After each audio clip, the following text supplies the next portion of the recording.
Hello everyone. என்னுடைய பேர் காமேஸ்வரன். திருவண்ணாமலையிலேருந்து வரேன். என்னோட ஏஜ் 30 ஆகுது. சுபிக்ஷா பார்த்தீங்கன்னா எனக்கு எப்படி தெரியும் அப்படின்னா, எனக்கு முன்னாடி ஒருத்தர் கொலீக் இங்கே ஆல்ரெடி பண்ணிட்டு போயிருந்தாரு. அவர் சுபிக்ஷா போங்க அப்படின்னு ரெஃபர் பண்ணார். இதுக்காக மட்டும் நான் சுபிக்ஷா வரல. இதுக்கு முன்னாடியே ஒரு 4 இடம் நாங்கள் ரெஃபர் பண்ணோம். ரெஃபர் பண்ணது பார்த்தீங்க அப்படின்னா பெஸ்ட்டாக சுபிக்ஷா எங்களுக்கு தோணுச்சு. எதனால் அப்படின்னா ப்ரைஸும் கொஞ்சம் அஃபோர்டபுளாக இருந்துச்சு. அதுக்கப்புறம் நேரில் நாங்கள் சஜஷன் பார்த்துட்டு தான் நெக்ஸ்ட் ஹேர் டிரான்ஸ்போர்ட்டே ட்ரை பண்ணோம். அதே போல் பார்த்தீங்கன்னா ப்ரைஸ் மட்டும் அஃபோர்டபுள் கிடையாது. இங்கே நிறைய ஆஃபர்ஸ் விடுறாங்க. ஸ்டாஃப்ஸும் ஃப்ரெண்ட்லியாக இருக்காங்க.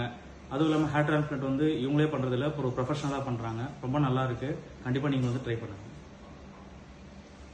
ஹாய், நான் ராஜ்குமார் பேசுகிறேன். திருவண்ணாமலையிலேருந்து வர்றேன். நான் இவரோட ஃப்ரெண்டு தான். 2 பேரும் ஒன்றா தான் வந்தோம். நாங்கள் ஒன்றா தான் பண்ணோம். நல்லா பெஸ்ட்டாக பார்த்துக்கிறாங்க, கேர் எடுத்து பார்த்துக்கிறாங்க. சரிங்களா? பெஸ்ட்டு ப்ரைஸில் பண்ணி தராங்க. எல்லோரும் பெஸ்ட்டாக பண்ணுங்கள், நல்லாயிருக்கும்.